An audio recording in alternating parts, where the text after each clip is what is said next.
Great. So this is very much an introductory lecture. So the exciting bit will be once we get on to lecture 2, but I'm afraid we have to get through the boring bit first because it's the science, you know.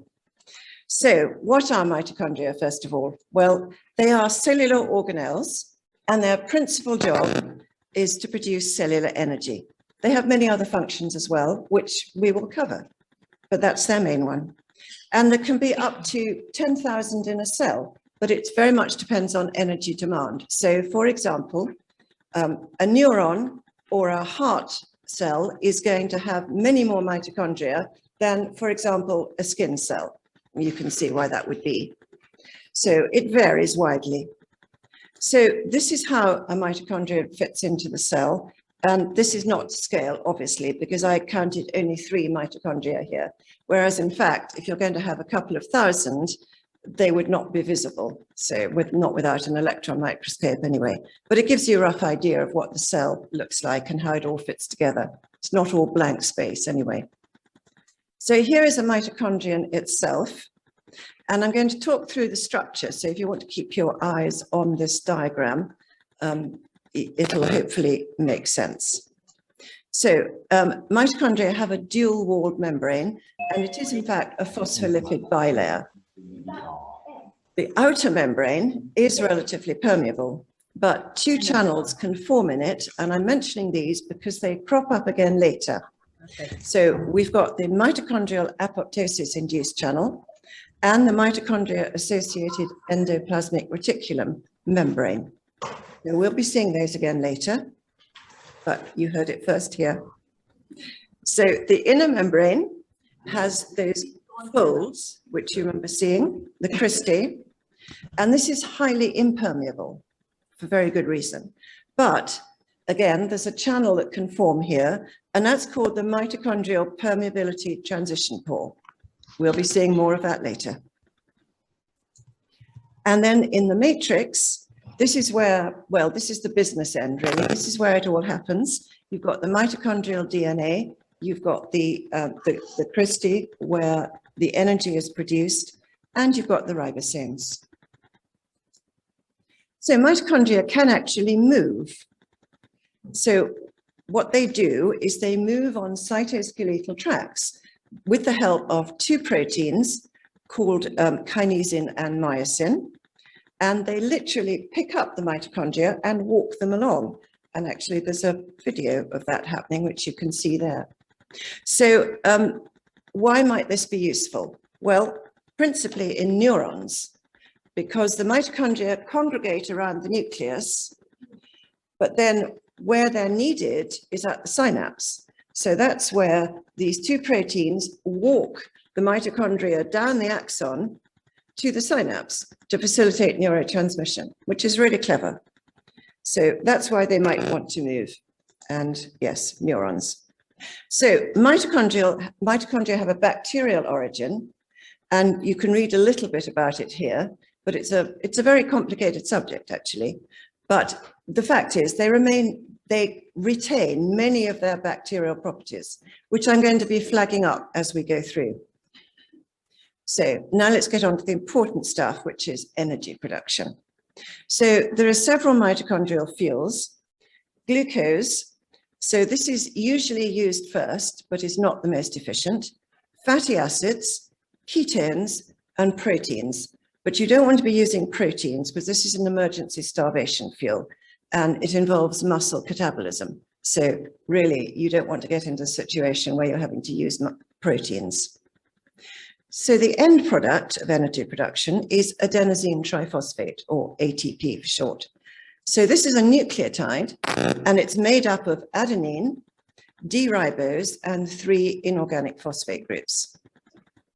So energy production can be either aerobic or anaerobic. Let's look at anaerobic or aerobic first of all. So mitochondria produce 90 to 95% of the ATP production in the organism through aerobic respiration. And aerobic simply means with oxygen.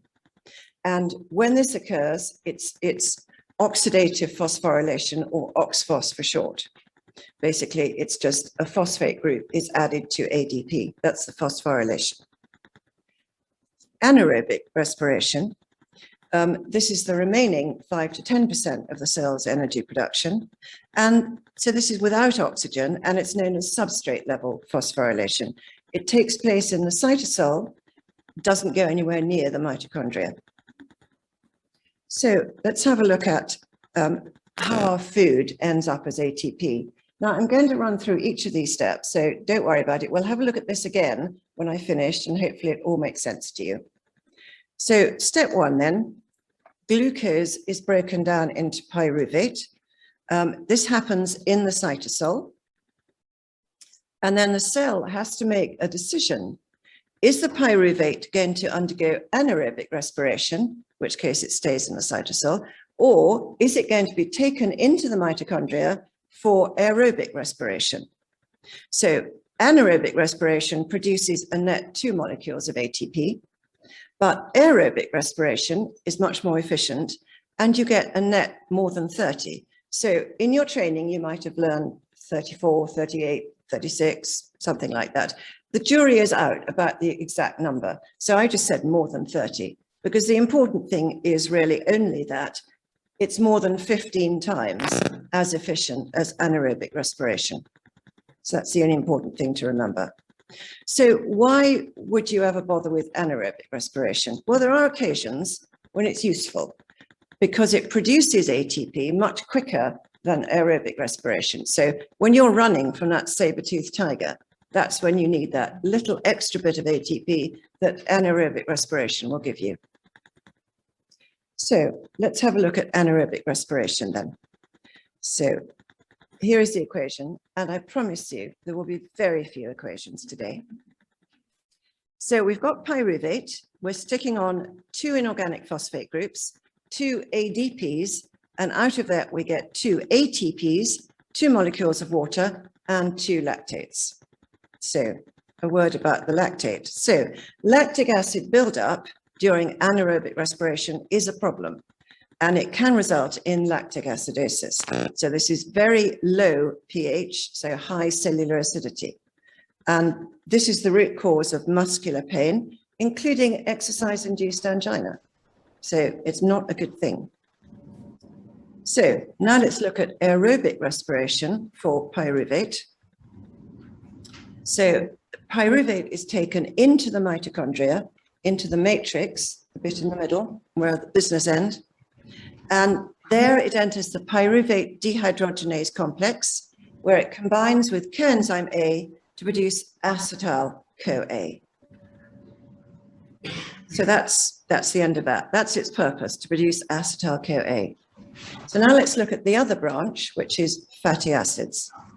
They don't go anywhere near the pyruvate dehydrogenase complex. They undergo beta oxidation. And that takes place, again, in the mitochondrial matrix. So first of all, you've got to get the fatty acids into the mitochondrial matrix. So with medium chain fats and short chain fats, this is not a problem because they can diffuse through the membrane. It is, after all, a lipid bilayer. But there is a problem with long chain fats because the inner mitochondrial membrane is impermeable to them. So I'm talking about, obviously, omega-3s and omega-6s here. So they have to be taken into the mitochondrial matrix via the carnitine shuttle, which simply means that your patients have to have a sufficient amount of carnitine to take the fatty acids into the mitochondrial matrix. And there they combine with coenzyme A again to produce acetyl-CoA. So now we have both branches producing acetyl-CoA. Acetyl-CoA then is taken into the tricarboxylic acid cycle, or TCA cycle. This is also known, by the way, as the Krebs cycle or the citric acid cycle. The terms are interchangeable, but I'll be talking about TCA cycle. So here, acetyl-CoA feeds in the mitochondrial matrix, and this catalyzes the conversion of acetyl-CoA to 2 electron carriers, NADH and FADH2. Now, obviously, the TCA cycle does a lot more besides, and I know that you know that. This is why we do inorganic acid testing. But for now, for today, I'm just focusing on production of NADH and FADH2. So here is the TCA cycle, and you can see we've got 3 NADHs and 1 FADH2. So where does that go? The electron transport chain. So this is comprised of 5 complexes. And when I'm talking about complexes in the electron transport chain, I use a capital C. This is so that you don't get confused with something that is really, really complicated, which of course it is. So this is where the oxidative phosphorylation happens. So NADH, FADH2 enter the electron transport chain and they give up their electrons. And the electron transport chain does what it says on the tin, basically. It transports electrons. So if you want to keep your eye on this diagram, and I'll talk you through what happens in each of the complexes. I do need to point out that one mitochondrion can contain tens of thousands of electron transport chain copies. So when you think that there could be a couple of thousand mitochondria in each cell, you can see how busy the cell is becoming. So complex 1 then. So NADH gives up its electrons and passes them to the electron carrier ubiquinone, also we know it as coenzyme Q. In the process, it pumps 4 protons across the mitochondrial membrane into the intermembrane space between the 2 membranes. The reason for this will become clear in a minute. The ubiquinone electron complex is then passed to complex 3, not 2, but 3. Complex 2, this is where FADH2 feeds in, and this gives up its electrons also, and they pass through the iron sulfur clusters, which are particular to complex 2, to ubiquinone again. And similarly, the ubiquinone electron complex is passed on to complex 3. But the crucial difference is there are no protons pumped across the inner mitochondrial membrane at this point. So complex 3 now is collecting ubiquinone and electron complexes from complexes 1 and 2. And it in turn gives up its electrons to the electron carrier cytochrome C. 4 protons, again, are pumped across the inner mitochondrial membrane to the intermembrane space. And the cytochrome C electron complex is passed to complex 4. Complex 4, cytochrome C electron complex gives up its electrons to cytochrome C oxidase. They combine with molecular oxygen, producing water, and they pump 2 protons across the inner mitochondrial membrane into the intermembrane space. And you've now got 10, 4 from complex 1, 4 from complex 3, and 2 from complex 4, 10 protons. So this creates a proton gradient, which is also known as a transmembrane electrical potential, for reasons which will become clear. So complex 5 now, which is rather different. So this is known as ATP synthase, or ATPase sometimes for short. So this is how it looks like. And what it is it's a proton channel through which those 10 protons in the intermembrane space re-enter the mitochondrial matrix. And it's very clever because what it is, ATP synthase, is a turbine. And it's comprised of 2 linked rotary motors. And it's powered by the proton flow. And a full rotation of the turbine needs all of those 10 protons. And this carries out the conversion of ADP to ATP by sticking on an inorganic phosphate group. But it can't happen without all 10 protons. So that's really important. So now, as a break from the tedium of all this, I'm going to have a little diversion and talk about camels. Yes, really. So if, like me, you thought that camels stored water in their humps, they don't. It's fat. Camels are, in fact, a giant oxphos machine. They have so much fat that they're just continually running oxphos the whole time throughout their entire body. And if you remember complex 4, the byproduct of all those electrons combining with oxygen was water. And that's how they get enough water to sustain them in the desert for weeks on end. Isn't that brilliant? So now we're back to here again. And I hope this makes a little bit more sense. I'm afraid I'm not very good at PowerPoint diagrams.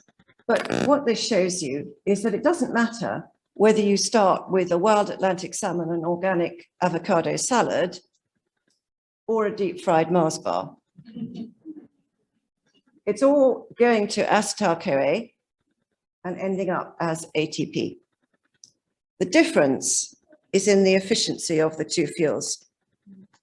So one molecule of oxidized fatty acids can produce more than 100 molecules of ATP, but one molecule of glucose can only produce around 30.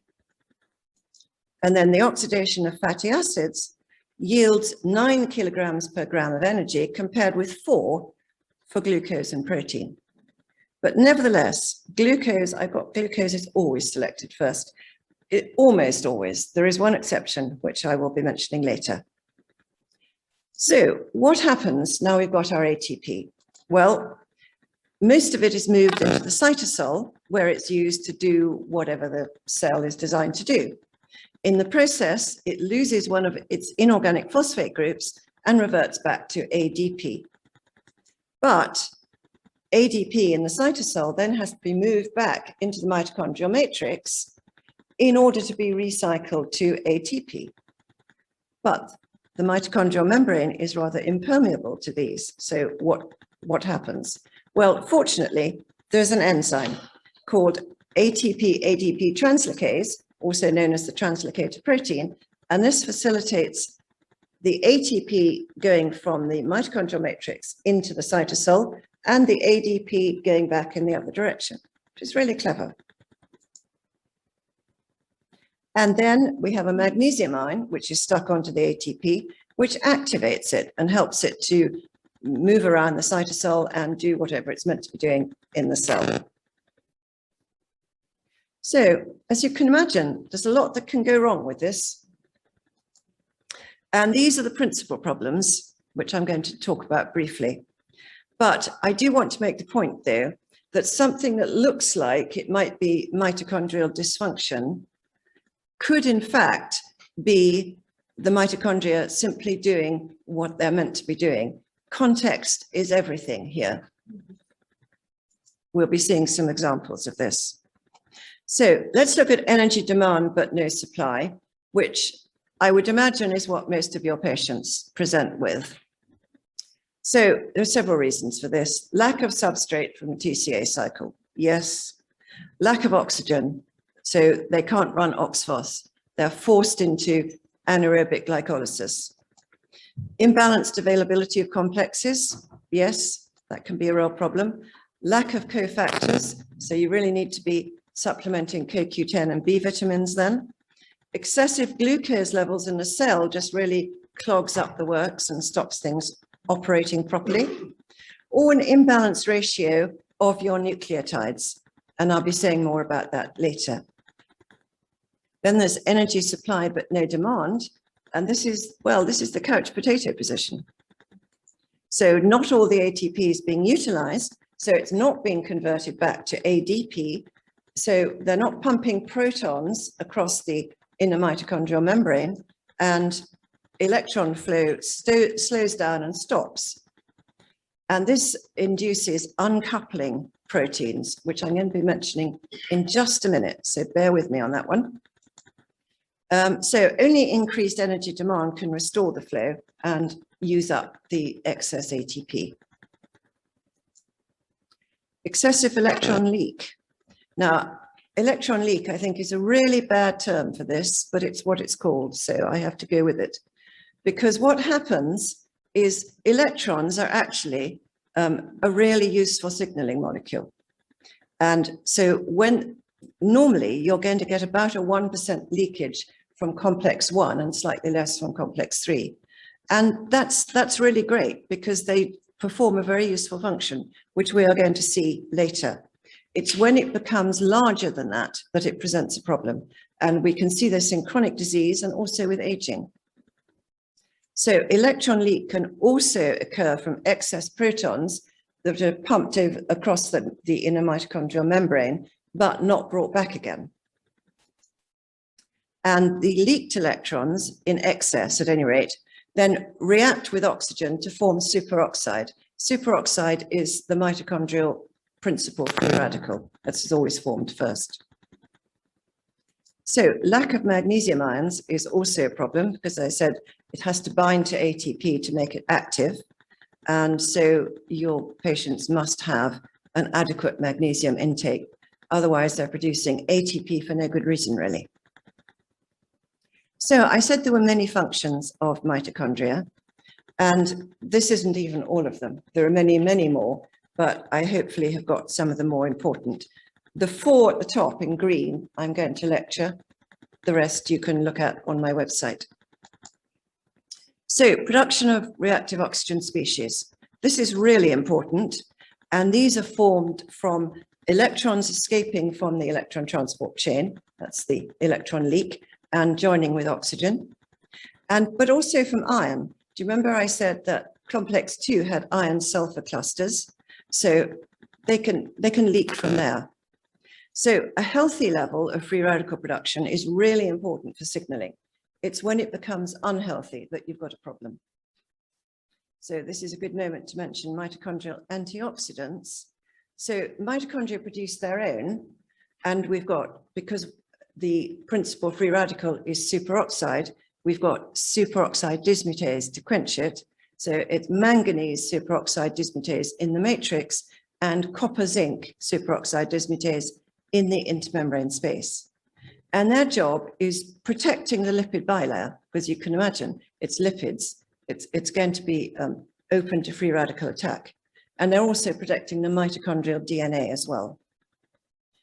But if you've got an excess number of free radicals, then you're going to be deficient in antioxidants, because there is a limit to how much the mitochondria can produce.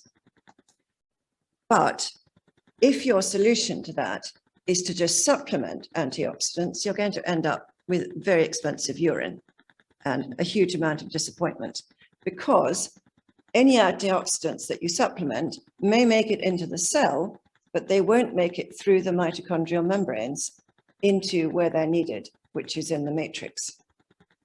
So, sorry. Heat production. So this is a very important function of mitochondria. So where there is oversupply of ATP, not enough demand, then uncoupling occurs. So what is uncoupling? Well, first of all, you have to understand coupling. And coupling is what I just described to you before with the electron transport chain. The electrons moving from complex to complex, protons across the inner mitochondrial membrane, protons coming back through ATP synthase, ATP produced. That's coupling. Uncoupling then is where you've got the electrons moving along the electron transport chain, protons into the intermembrane space, but they're not coming back through ATP synthase. What are they doing? They're coming back through an uncoupling protein into the mitochondrial matrix. So, yes, I've said all that. That's fine. And this is known as proton leak. And again, I think this is a really bad name for it, because it implies there's a problem, and there's no problem at all. It's what mitochondria are doing, what the mitochondria is supposed to do. So let's look at uncoupling proteins. So there are 5 uncoupling proteins, and they are all effectively proton channels. But I'm really only going to be dealing with UCP1, because this is the one that generates heat, and it's found in brown adipose tissue. So it allows the protons entering the matrix from the intermembrane space to be dissipated as heat. So you can see how this would be really useful. And in fact, it's what keeps hibernating mammals alive during the winter. So somebody once said to me, Rachel, if you want to do a really great presentation, all you have to do is stick up a picture of some really cute puppies and it'll be a winner. Well, unfortunately, puppies don't hibernate, but I did manage to find you a really cute dormouse. Thank you. Apoptosis, programmed cell death. So this is when cells become worn out, damaged, and it's not possible to repair them. So apoptosis is triggered because there's all kinds of cellular debris clogging up the works. So this is regulated by a lot of mitochondrial proteins. So they are either pro or anti-apoptotic proteins, and the balance will determine whether apoptosis takes place. So if the pro-apoptotic proteins predominate, then they cause the opening of the mitochondrial permeability transition pore, remember that, in the inner membrane, and the mitochondrial apoptosis-induced channel, or the MAC, in the outer membrane. Cytochrome C is then released into the cytosol. This activates caspase 3, and that caspase 3 is the apoptosis effector protein. So you remember that cytochrome C was actually the complex 3 electron carrier. So it has two roles. It's facilitating cell life by producing ATP, but it's facilitating cell death by initiating apoptosis. And actually, if you've ever wondered why you can supplement CoQ10, which of course is crucial for complexes 1 and 2, but you can never supplement cytochrome C, this is why. Because you can supplement it, it'll get into the cytosol, but it will never get into the mitochondria because it's triggered apoptosis already. Clever. So, calcium ions, storage and regulation thereof. So intracellular calcium is another very important signaling molecule, and itself can trigger cell death. So this means that cytosol levels have to be kept within very tight limits. So there are storage mechanisms so that the cytosol levels don't get too high. And the storage mechanism is you stick the calcium into the endoplasmic reticulum, and then the next overflow is in the mitochondria. So this is where the mitochondria-associated endoplasmic reticulum membrane comes in. So you've got the endoplasmic reticulum, it forms a membrane with a mitochondrion. There is crosstalk between them. The endoplasmic reticulum is getting a bit full with calcium, so it mentions this to the mitochondrion and asks if it can take a few calcium ions. Mitochondrion has a quick check around and says, yeah, we can take 3 or 4, and they flow across the membrane. Brilliant. Mitochondrial genes. Now, this is really important. So the mitochondria are the first example, I'm confident in saying this, of outsourcing ever. And why is that? Well, the mitochondria, not exactly in this form, but in their embryo form at least, have been around for 2 billion years. And during this time, they have outsourced over 1,100 of their genes to the nucleus of the cell, retaining just 37 for themselves. Why have they done this? Well, because the mitochondrial DNA in the mitochondrion is right by the source of free radicals, and therefore they are highly prone to oxidative damage. This is not good. In the nucleus of the cell, however, they're protected by histones, so you don't have to worry so much about oxidative damage. So that, it is thought, is why they were outsourced to the nucleus. But nevertheless, because the mitochondria recognize that their mitochondrial DNA is still in danger, still vulnerable, whereas in the nucleus there are 2 copies of each gene, in the mitochondria we've got 5 to 10 copies. So if a few get damaged, it's not the end of the world. So what's the difference between them? Well, mitochondrial DNA is circular, as is bacterial DNA. And of course, nuclear DNA, we have the double helix. So why then are any mitochondrial genes retained in the mitochondria if they're so much safer in the nucleus? Well, that's because, remember I said that the site of the mitochondrial DNA was right by the production of the free radicals, which is right by the electron transport chains. Now, if an electron transport chain has a defect, maybe complex 3 isn't functioning so well, you have to send a message very quickly to the DNA to say, oh, I need some more subunits for complex 3.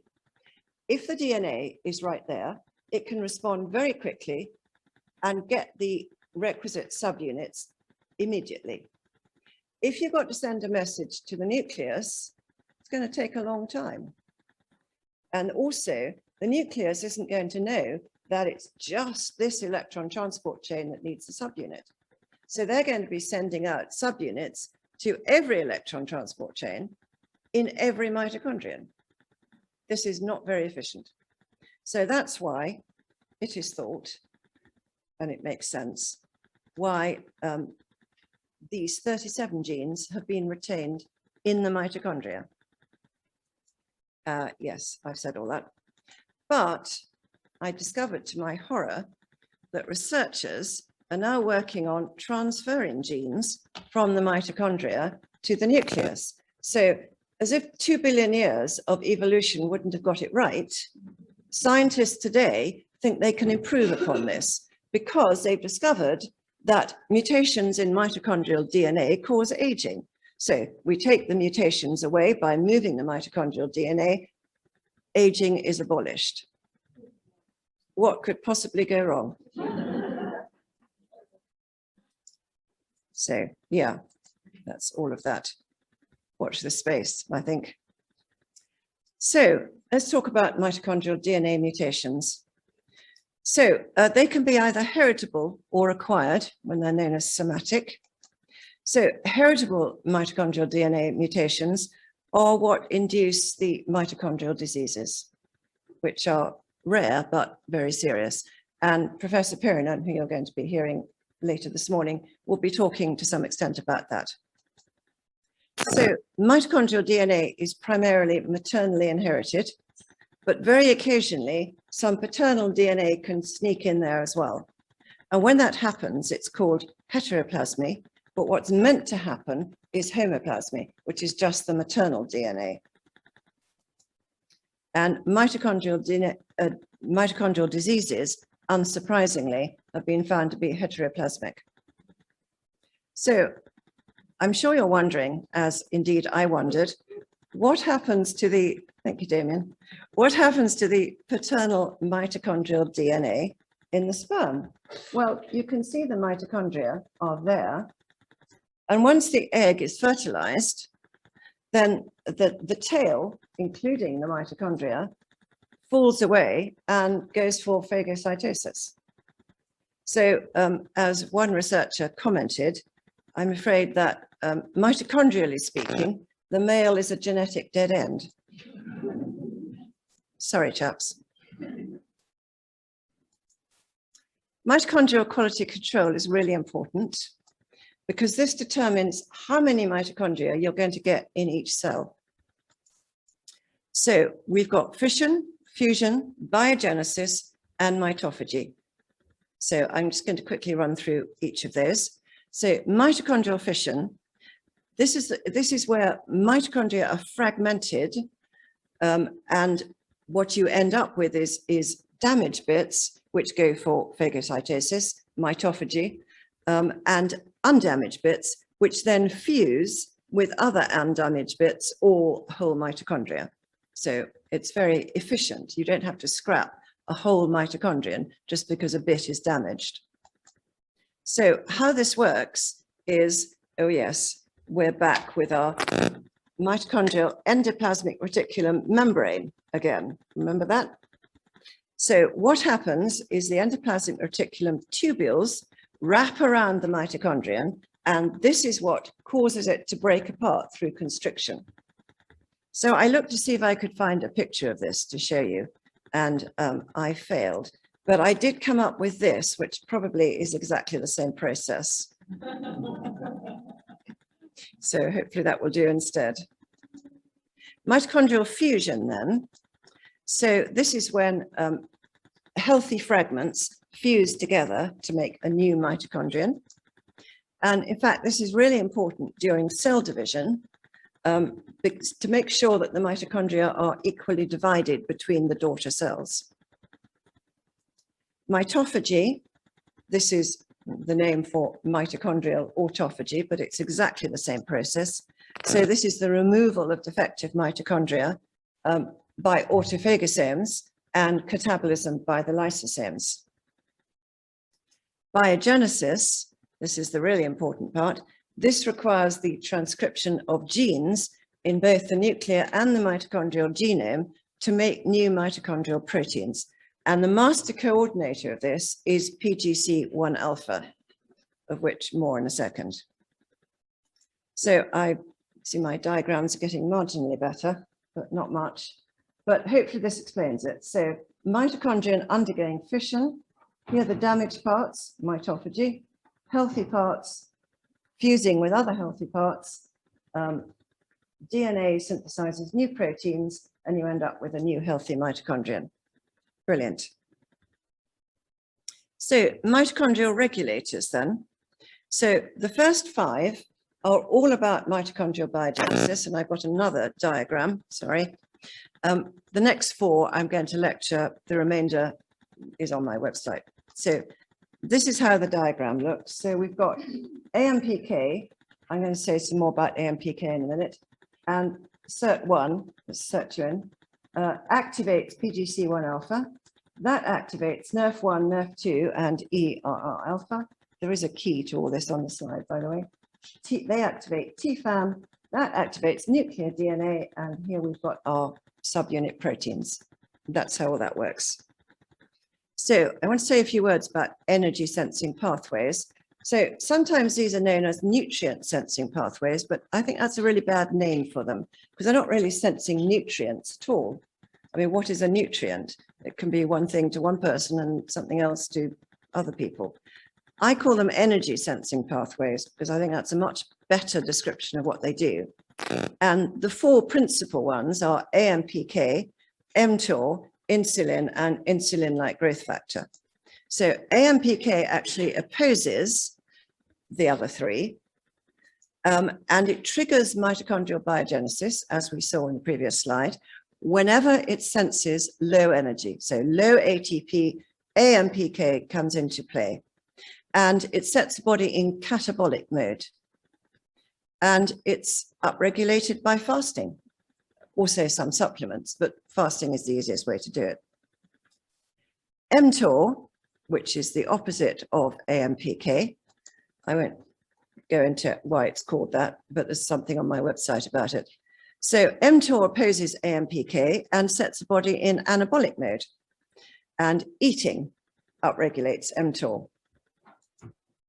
So obviously we need a balance between the 2 because there are times when we need to build up muscle, build up strength, build bone, and there are other occasions when we really need not to. So a balance has to be achieved.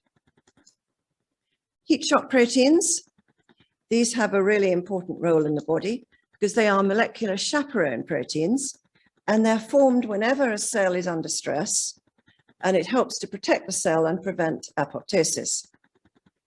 So where these come into play is where you've got folded proteins.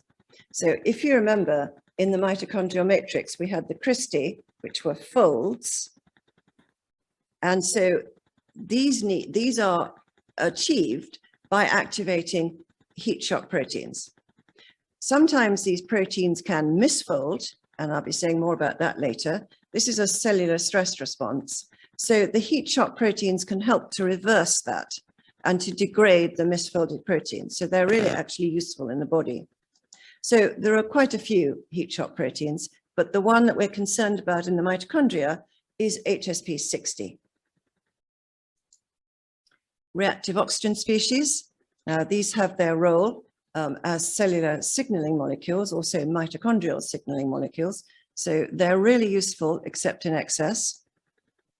One of the things that they do is trigger production of electron transport chain subunit proteins. So you can see how useful that's going to be.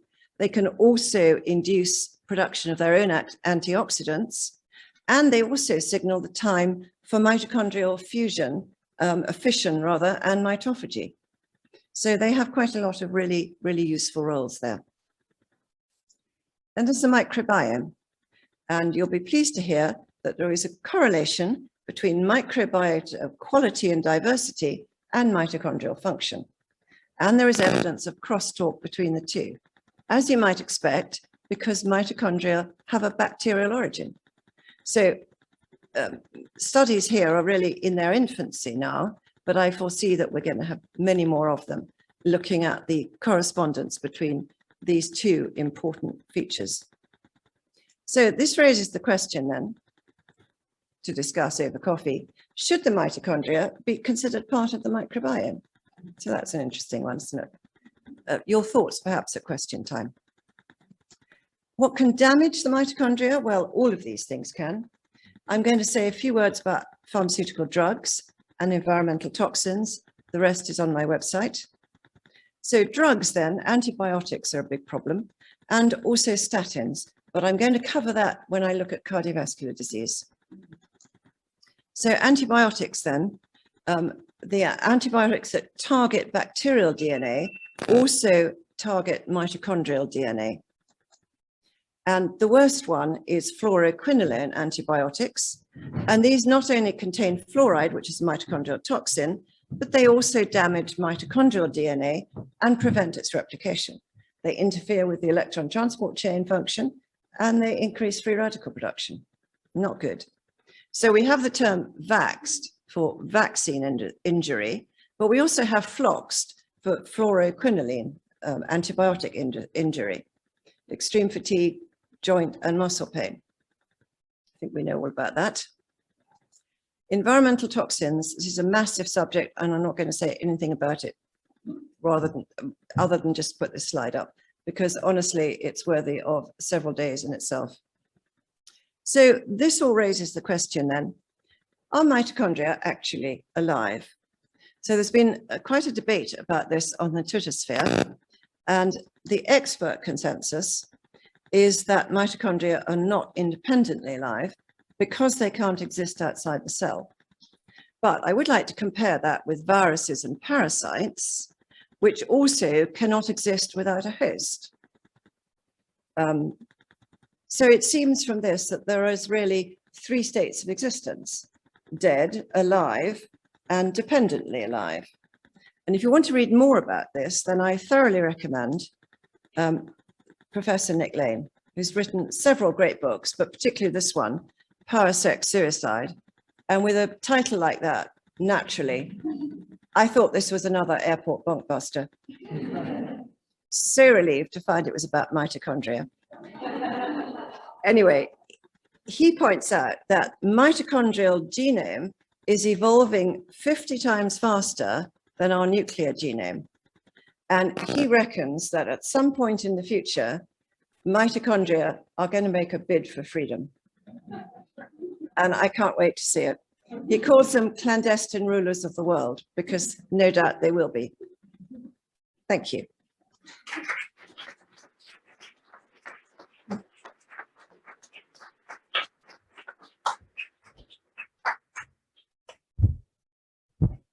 My God, did we just get a whole textbook's worth of information? Absolutely. And we've still got several hours more to come. So